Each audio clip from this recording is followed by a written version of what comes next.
नमस्कार, आप देख रहे हैं रिपब्लिक भारत का डिजिटल प्लेटफॉर्म। मैं हूं आपके साथ सृष्टि पांडे। बात हम करेंगे महायुद्ध की। आज महायुद्ध का 37वां दिन है।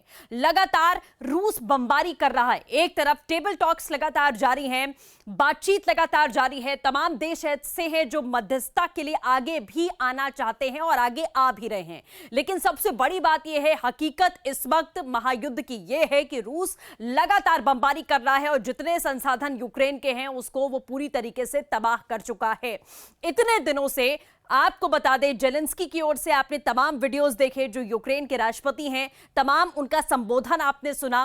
संसद में भी उन्होंने अपनी बात रखी और यह कहा कि रूस इस वक्त जो कर रहा है वो वॉर नहीं है, वो युद्ध नहीं है, बल्कि इंसानियत पर एक बड़ा प्रहार है, इंसानियत पर एक बड़ा हमला है, जिसका खामियाजा पूरी दुनिया को भुगतना पड़ सकता है। क्योंकि जो पुतिन आज यूक्रेन के साथ कर रहे हैं वो नाटो देशों के साथ भी कर सकते हैं और ये मिसाइलें वहां पर भी गिर सकती हैं। ये जेलेंस्की की ओर से बार बार कहा गया और यह भी कहा गया कि हम अड़े रहेंगे, खड़े रहेंगे और डटे रहेंगे। हम रूस की सेना के सामने सरेंडर नहीं करेंगे।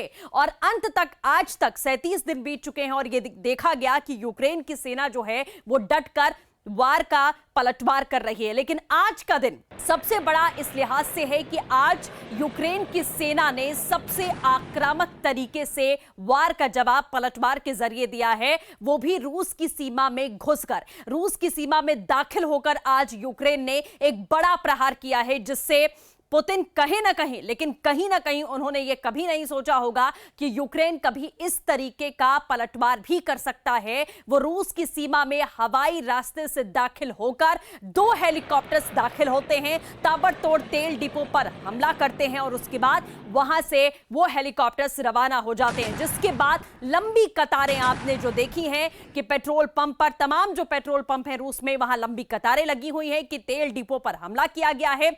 एक बार यह हमला हुआ, आगे भी इस तरीके के हमले अब यूक्रेन कर सकता है।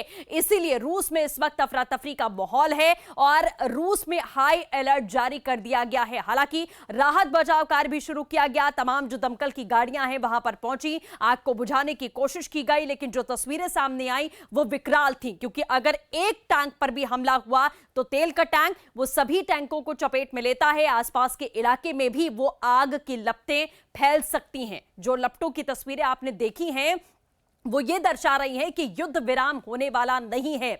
अभी तक सभी देश ये सोच रहे थे, पूरी दुनिया ये सोच रही थी कि कभी ये युद्ध जो है खत्म हो, युद्ध विराम हो, बातचीत हो, समझौता हो। लेकिन रूस ने बार बार कहा कि अभी सीज फायर का ऐलान वो यूक्रेन में नहीं करेगा और वो अपना वार लगातार जारी रखेगा। क्योंकि रूस के मुताबिक ये एक मिलिट्री ऑपरेशन है जो वो इंप्लीमेंट कर रहा है यूक्रेन में, और जब तक उसका टारगेट पूरा नहीं हो जाता, क्योंकि रूस के हिसाब से अभी वो पहले पायदान को पार कर चुका है, यानी कि यूक्रेन के जितने भी बड़े शहर हैं उन सभी पर कब्जा रूस ने कर लिया है। यह रूस का कहना है। जितने भी बेसिक संसाधन होते हैं जिससे कोई भी शहर चलता है, कोई भी देश आगे बढ़ता है, उसे पूरी तरीके से तबाह रूस ने कर दिया है। और रूस का कहना है कि अभी उसे कई और पायदान पार करने हैं, तब जाकर वो इस बारे में सोचेगा। लेकिन आपको बता दें, एक तरफ बातचीत का दौर जारी है। अभी भी यह खबर आई है कि रूस और यूक्रेन के बीच में वार्ता हो रही है, टेबल टॉक्स हो रही हैं, लेकिन जमीन पर आक्रामकता जो है वो दोनों ओर से ही बहुत तेजी के साथ में बढ़ती जा रही है। क्योंकि अब पुतिन कैसे